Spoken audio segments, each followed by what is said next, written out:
Learning with Earning, world's first live freelancers training portal, providing online top-rated trainers with exclusive live sessions on freelancing skills in Pakistan, USA and Canada. Let's learn and earn from your home.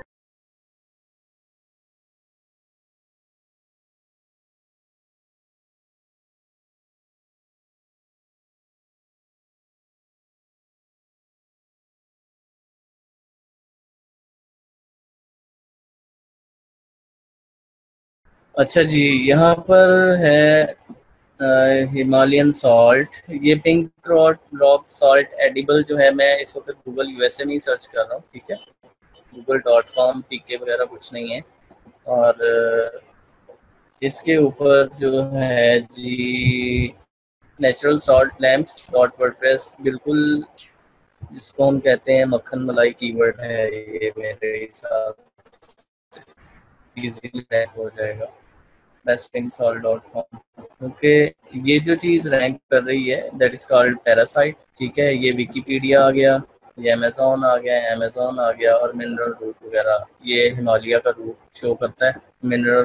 Minerals root का कोई है उनका वो भी site, जो मेरे ख्याल से ट्रैवलिंग टाइप कुछ होगा, या कोई डेटाबेस ऑफ साल्ट होगा कि कहाँ कहाँ पे साल्ट है, उनके रूट्स वगैरह इसको ओपन करके देख लेते हैं। तो बेसिकली कोई भी ऐसा बंदा नहीं है जो कि इसके ऊपर ही काम कर रहा है, पिंक रॉक सॉल्ट के ऊपर के।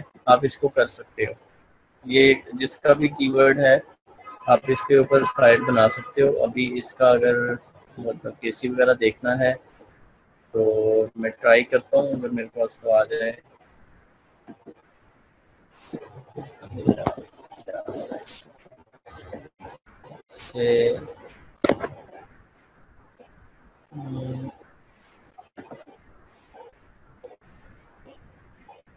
नेक्स्ट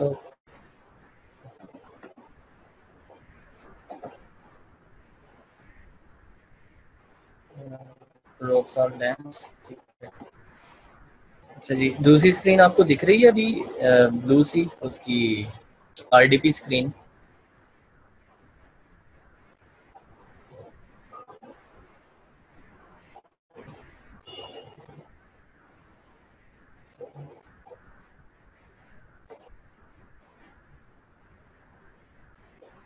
अच्छा जी,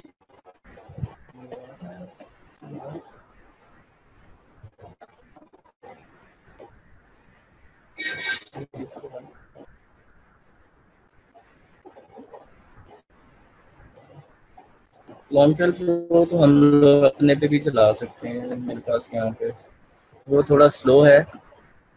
जैसे मैं इसका बोल रहा था, देखिए जी, हिमालयन रॉक सॉल्ट है, और मिनरल्स रूट, ये भी कोई मुझको ई कॉम टाइप चीज़ लग रही है, लेकिन नहीं, सॉल्ट के ही ये कोई वेंडर हैं। ठीक है, मतलब आप इसको आउट रैंक कर सकते हो, क्योंकि इसके ऊपर 2 अमेजोन के पेजेस हैं। ठीक है, एक इसके ऊपर विकीपीडिया का पेज है। तो यही अगर टॉप पे आ रहे हैं तो इसका मतलब है कि कोई इतना टफ कंपटीशन नहीं है, नहीं तो आप इसको इजीली जो है वो आउट रैंक कर सकते हो। कंपेटिटर एनालिसिस में आपने ये देखना होता है कि दूसरी साइट किस तरह का कंटेंट यूज कर रही है आपकी साइट के अगेंस्ट। तो अगर मैं यहाँ पे देखूँ इसको, इस साइट के ऊपर अगर हम देखें तो उसने ये बताया है, वी आर मिनरल, ये उनकी कंपनी है जो भी है। Our crystal salt lamps are purely handsome and pretty simple, prettily simple. ये थोड़ा सा कंटेंट है इनके पास, और बाकी बाकी ये कंटेंट है। तो ये आपने इससे बेटर बनाना है। और ये सारी की सारी जो है गैलरी में फोटोज हैं और कुछ नहीं है। ठीक है, अगर आप नीचे, आपको लेफ्ट साइड पे नीचे वो यूआरएल का स्ट्रक्चर नजर आ रहा होगा, मिनरल्स रूट डब्ल्यूपी कंटेंट, इस जगह पे आएगा। ठीक है, अब देखिए यहाँ पर ये आ रहा है गैलरी फैक्ट्री विजिट MRPL-24.jpg। ठीक है, 29 है ये 27, मतलब सारी की सारी इमेजेस हैं होम पेज के ऊपर। होम पेज के ऊपर जस्ट ये 2-2.5 लाइन ये है कंटेंट की।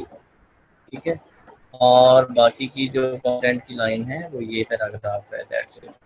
और इसके अलावा इनके पास ये पिक्चर्स वगैरह हैं, या इन्होंने शायद उसको थोड़ा बनाया हो, साइट का स्ट्रक्चर कुछ डिफाइन किया हो। देख लेते हैं, अभी पेज 2 आ गया ये। अब ये वो चीज़ नहीं रही, ये इस एक और कैटेगरी टाइप चीज़ में आ गया, पेज में आ गया। ठीक है, बाकी सारा वही है। अगर आप इस पैराग्राफ को पढ़ें, Himalayan crystal rock salt contains 84 to 94 traces mineral known to man. ठीक है, बाकी सारे का सारा वही है, यही लाइन पहले थी यहाँ पर। ठीक है, और नीचे भी वही है सारा, लेकिन सिर्फ ये जो इमेज का सेक्शन उसने बनाया है, जो डिव बनाई है, तो उसके ऊपर उसने पेजिनेशन की है। पेजिनेशन से जस्ट वो आपको डिफरेंट डिफरेंट इमेजेस दिखा रहा है। तो ये इस साइट का स्ट्रक्चर कोई इतना खास नहीं है, इसके पास कोई कंटेंट नहीं है, इसके पास बस यही कंटेंट है जो आपको दिख रहा है, दैट्स इट। कोई पोस्ट का स्ट्रक्चर, कोई साइट्स का स्ट्रक्चर जो मैं समझा रहा हूँ आपको, वैसा कुछ नहीं है। अभी इसने पता नहीं क्या सीन किया है, देखता हूँ।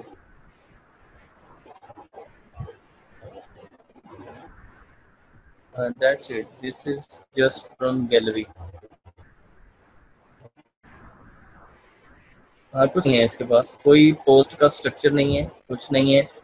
कहीं पर भी इसने कीवर्ड्स वगैरह सही से टारगेट नहीं किए हुए, सिंपल सिंपल सा उसने लिखा हुआ है कि ये क्या चीज़ है और उनके सम बेनिफिट्स लिखे हैं। आप इससे बहुत बेहतर बना सकते हो अगर आपने रैंक करना है।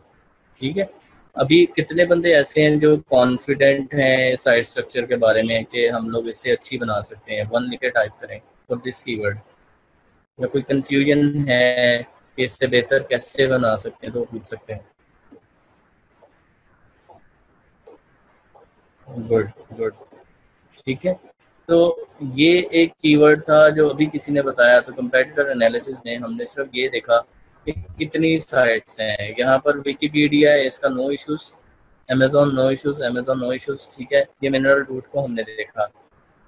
अब ये एक और साइट है यहाँ पे खड़ी, ये क्या है, nature short lamp dot WordPress, इसको भी नो इश्यूज। जो डोमेन मैंने आपको पहले बोला था कि आपने टॉप रैंकिंग में देखना है कितनी कस्टम डोमेन्स हैं, this is not custom domain, ठीक है। ये डॉट वर्डप्रेस डॉट कॉम है। अगर ये यही होता ना nature's salt lamps dot com, then हमारे लिए ये कोई खतरे की घंटी थी कि ये थोड़ा टफ हो सकता है। सेकेंड थिंग आपने देखना है, जिसकी यहाँ पर डेट शो हो रही हो, ये इसकी डेट है, ये बहुत पुराना आर्टिकल किसी का पढ़ा है और एवरी रैंक है। इसका ये मतलब है कि इस कीवर्ड के ऊपर 2012 के बाद किसी ने लिखा ही नहीं है, ठीक है। आप इससे ये अंदाज़ा लगा सकते हो कि गूगल के पास कोई डाटा ही नहीं है रैंक करने के लिए, उसके पास कोई फ्रेश कंटेंट ही नहीं है इस चीज़ के ऊपर, इसलिए वो इतनी पुरानी एक आइटम खड़ी है यहाँ पे जिसको वो रैंक कर रहा है। और ये आप देख सकते हो साइट का स्ट्रक्चर, मुझे लगता है ये जुमला में बनी है लेकिन वर्डप्रेस ही है, लेकिन आप देख सकते हो कि इसका स्ट्रक्चर बिल्कुल बिल्कुल ही फारिग है। ये वो स्ट्रक्चर है जो हम लोग 2010-11 में बनाते थे, ठीक है। 2-3 कमेंट्स हैं और एक सिंगल सा आर्टिकल है और अबाउट मी है। ये किसी बंदे ने शायद शौक में बनाई हो, तो वो अभी तक रैंक खड़ी है यहाँ। ठीक है जी, कंपेटिटर एनालिसिस में आपने ये देखना है कि रैंकिंग में कितने लोग हैं, ठीक है। ये कोई वही मैं कह रहा हूँ ना, किसी बंदे ने शौक में बनाई है, Mark and Carol, who live in beautiful southwest region United States, New Mexico, retired police। बस ठीक है भाई, इनको कोई शौक होगा, देख लो वही चीज़ हुई ना, वही fell in love with Himalayan salt lamps and purchase our first one। तो ऐसे काम या तो वो बंदा करता है जिसका पैशन होता है, जिसको कोई लाइक होता है उस चीज़ के अंदर, उसको कोई मतलब लव हो जाता है ना कि यार ये इतना प्यारा लैंप है, मुझे इस पे वेबसाइट बनानी है। गोरे ऐसे काम करते हैं, हम लोग तो नहीं करते। तो किसी बंदे ने ऐसे ही बनाई है तो उसकी साइट रैंक है, और इसमें कोई भी ऐसी चीज़ नहीं है कि इस बंदे को एसईओ आती है या उसकी वजह से इसने खुद से रैंक की। क्यों, ये क्लियर है जी ये वाला सेक्शन? उधर गया अभी चैट बॉक्स, कहाँ गया? But your expert opinion help us Rashid किसके बारे में एक्सपर्ट ओपिनियन कह रहे हो? How we make it much better? अभी you should know how you can make it much better. ठीक है, आपको रिप्ले करने चाहिए पुराने वेबिनार, जो मेरे पुराने सेशंस हैं इससे पीछे वाले। मैंने सिर्फ यही चीज़ आपको बताई है कि how you can do better than your competitor. ठीक है, you should be confident in this class. आपको इतना कॉन्फिडेंस होना चाहिए पिछली सीखी हुई चीज़ों से कि आप जो है इससे अच्छा आर्टिकल कैसे लिख सकते हो, या इससे अच्छा कंटेंट कैसे बना सकते हो। ना इस बंदे ने इन्फोग्राफ यूज़ किए हैं, ना इस बंदे ने साल्ट के ऊपर कोई इन्फॉर्मेशन वाली चीज़ डाली है, ना इसने कोई यूट्यूब वीडियो डाली है, ना इसने कोई और चीज़ कंटेंट में डाली है, ना इसके पास साइट का कोई स्ट्रक्चर है, ना कीवर्ड्स है, ना कैटेगरीज हैं। तो still you can make it better. ठीक है, इसके पास कुछ भी नहीं है।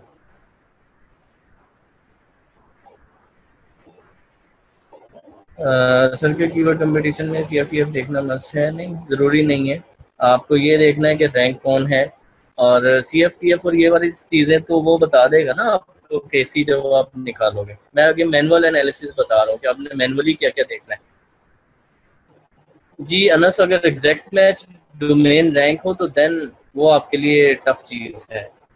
ठीक है, मैं वही तो कह रहा हूँ कि कस्टम डोमेन्स अगर रैंक हैं तो फिर आपने उनको एनालाइज करना है। आप तो मुझे कोई ऐसा कीवर्ड दे दें जिसमें कस्टम डोमेन्स रैंक हैं, मैं आपको उसका बता सकता हूँ कि आप जो है इसमें कहाँ पर लूप होल्स हैं, कहाँ से आप ऊपर आ सकते हैं।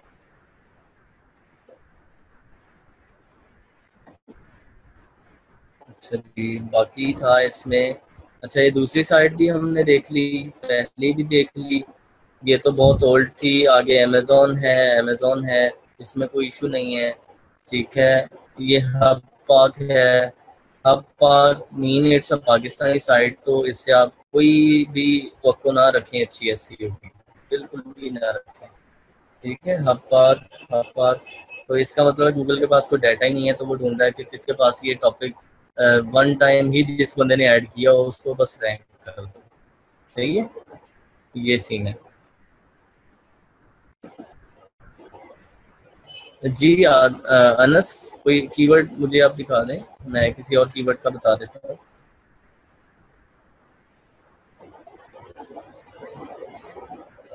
रॉक सॉल्ट लैम्प का दूसरा है। अभी वो आपकी साइट है मार्कोड, पता नहीं क्या था वो, मार्कोड बेस, आई थिंक ऐसी थी वो साइट। हाँ, मेरे ख्याल से आपने पहले भी मुझे रीच किया था, पता नहीं बिलाल के नाम से, क्या नाम था आपका यहाँ पर, अभी पता नहीं क्यों है। तो उसमें इशू ये है कि वो साइट का कोई स्ट्रक्चर नहीं है। ठीक है, और फर्स्ट जब आपने मुझे दिखाई थी तो तब उसमें डॉलर्स में मेंशन थे रेट्स, मतलब रेट का जो साइन था वो डॉलर था, लेकिन जो प्राइस थी वो रुपीस में थी। मतलब आप वहाँ पर अगर 2000 रुपीस में कुछ बेच रहे हैं तो वो साथ $2000 का साइन आ रहा है। तो ये सीन होता है कि गूगल में जब आपका फर्स्ट इम्प्रेशन पड़ता है ना आपकी साइट का, तो वो सही नहीं होता, गूगल के इंडेक्स में वो चीज़ चली जाती है। जब भी आप नई साइट बनाएं तो उसका डाटा पहले से कंपाइल करें। लाइक अगर आपके पास कोई इस तरह की ई-कॉम साइट है जिसमें आप सेल कर रहे हैं कुछ चीज़ें, तो आपको उसके रेट्स को बहुत ध्यान रखना होता है, क्योंकि ई-कॉम के अंदर रैंकिंग फैक्टर्स में आपके रेट्स, आपके रेट का स्ट्रक्चर, आपका डिस्काउंट डील्स का स्ट्रक्चर, उसके बाद आपके रिव्यूज़ वगैरह और प्रोडक्ट की इमेजेस, उसका HD होना, उसका जूम वगैरह, ये सारी चीज़ें रैंकिंग फैक्टर्स में आती हैं। तो ई-कॉम क्योंकि हमारा सब्जेक्ट नहीं है, हम लोग यहाँ पर सिंपल वेबसाइट, ब्लॉग्स और इनका देख रहे हैं, इसलिए अगर आपकी वो साइट है तो आप उसको इस तरह से ऑप्टिमाइज करें अच्छे से, देन उनके कीवर्ड्स को इंक्लूड करें जैसे मैंने बताया है कि उसके डिस्क्रिप्शन में करें, उसके टाइटल में करें। ठीक है, बाकी जो आपकी वेबसाइट का स्ट्रक्चर है उसकी कैटेगराइज अच्छे से, उसकी कैटेगरियाँ बनाएं कि ये कैटेगरी में ये आएगा, इस कैटेगरी में ये आएगा, ये लैम्प इस कैटेगरी में आएगा। अब ये रॉक सॉल्ट लैम्प जो आप पूछ रहे हो, बिल्कुल इसका भी कंपटीशन होगा, क्योंकि ये तो ई-कॉम का कीवर्ड है सीधा सीधा। ठीक है, अब देख रहे हो ना यहाँ पर कस्टम डोमेन आ रही है, क्योंकि जो चीज़ मैं आप लोगों को बताना चाह रहा हूँ कि ऐसे कीवर्ड्स होंगे जिनके अंदर कस्टम डोमेन्स आएंगे। कस्टम डोमेन्स वाले कीवर्ड्स जो हैं वो जाहिर है आपको वो टफ होगा उसको रैंक करना। ये रॉक सॉल्ट लैंप्स बिल्कुल ही कस्टम EMD है ये। उसके बाद ये साल्टी लैंप्स, ये भी EMD ही समझें इसको, ये PMD कहलाता है, पार्शियल मैच डोमेन, ठीक है। उसके बाद अमेजन है, और बाकी यहाँ पर साइट्स और आती हैं। अगर आप इसकी SEO करेंगे तो आप आ जाएंगे ऊपर, इशू नहीं है इसमें, ठीक है। लेकिन फर्स्ट पेज पे आना आपको थोड़ा टफ होगा, क्योंकि ये जो EMD साइट्स वगैरह की वजह से ना कंपटीशन ज़्यादा हो जाता है। आपको रैंक, अगर नीचे रैंक करोगे तो ट्रैफिक नहीं मिलेगी, तो इसलिए कोशिश ये करें ऐसे कीवर्ड्स देखें जिनमें टॉप पोजीशन पे, टॉप 3 पे, टॉप 5 पे कोई बड़ी या कोई कस्टम डोमेन नहीं है। Near live sports is a very very tough keyword, ठीक है। हाँ बिल्कुल ऐसे ही है, ये बहुत बड़े बड़े साइट्स इसके ऊपर बहुत ज़्यादा इन्वेस्ट करते हैं अपनी लाइव स्ट्रीमिंग चलाने के लिए, तो ये बहुत टफ कीवर्ड है, ठीक है। देख रहे हो ना, स्काई स्पोर्ट्स रैंक है, स्काई स्पोर्ट्स आगे भी स्काई स्पोर्ट्स रैंक है, stream to watch dot CO है, स्पोर्ट्स स्ट्रीम .TV है, तो ये मतलब टफ कीवर्ड है।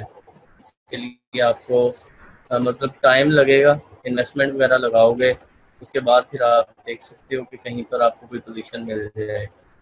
जो ज़्यादा टीवी की साइट्स इसमें आती हैं ना, रैंक होती हैं, बजाय इसके आप सीधा लाइव लाइव स्पोर्ट्स को रैंक करने के, स्पोर्ट्स के अंदर जो कीवर्ड्स होते हैं ना मैच के, मसलन किसी एक कंपनी का, बार्सिलोना का और फ्रांस का आपस में उनका मैच हो रहा है, उस मैच का कोई कीवर्ड आगे आपके हाथ में आता है, उसको रैंक करें जिसको लोग सर्च करते हैं। इस तरह के कीवर्ड्स रैंक किए जाते हैं, डायरेक्टली आप इनको टारगेट नहीं कर सकते। लाइव स्पोर्ट्स हो गया या लाइव स्ट्रीमिंग हो गया, इस तरह के कीवर्ड डायरेक्टली रैंक नहीं होते,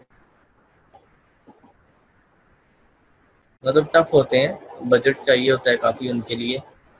लेकिन आप इजीली वाले रखें जो इजीली रैंक हो सकते हैं, लॉन्ग टेल उनको कर लें।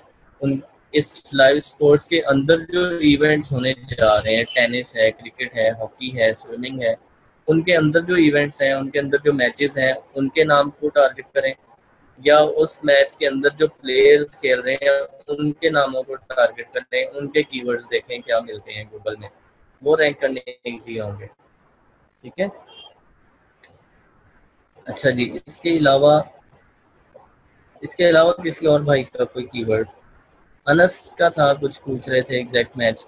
आज अनस आपने अभी देखा, मैंने लास्ट कीवर्ड में भी दिखाया कि उसमें एग्जैक्ट मैच डोमेन रैंक थी, ठीक है। इससे पहले जो हमने देखा उसमें एग्जैक्ट मैच डोमेन नहीं थी, इसलिए वो इजी था रैंक करना। अच्छा जी, और था, हम लोग लॉन्ग टेल प्रो की बात कर रहे थे, इसमें हम रॉक साल्ट का जो पहले हमने देखा था, क्या था, रॉकसार लैम्प्स ही था। रॉकसार लैम्प्स को अगर हम लोग लॉन्ग टेल प्रो में देखें, फाइंड कीवर्ड्स देखते हैं इसका क्या बनता है। अच्छा जी, अच्छा, बाकी कंपेटिटर एनालिसिस में सबसे ज़्यादा चीज़ जो आपने देखनी होती है वो होती है कि कौन सी साइट इस पे रैंक है। इसके बाद आपने ये देखना है, जब आपने देख लिया कि कोई बड़ी साइट्स रैंक नहीं है, और आप उसका फिर आगे SEO प्लान उसका डिसाइड करते हो कि उसके बैकलिंक्स कैसे बनाने हैं, हम लोग नेक्स्ट सेशन में देखेंगे।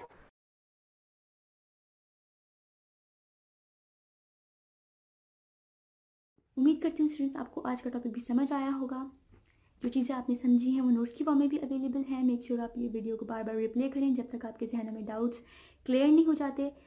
अगर आपके जहनों में फिर भी कोई क्वेश्चन, क्यूरीज या कोई प्रॉब्लम आपको दरपेश आ रही है तो आप गूगल और यूट्यूब भी यूज़ कर सकते हैं उसे सॉल्व करने के लिए, इसका सोल्यूशन निकालने के लिए। अगर उसके बाद भी आपकी प्रॉब्लम या आपकी डिफिकल्टी सॉल्व नहीं होती तो आप हमें लर्निंग विद अर्निंग के पेज पे भी इनबॉक्स कर सकते हैं। उसके अलावा आप हमारी ऑनलाइन सपोर्ट से भी रब्ता कर सकते हैं।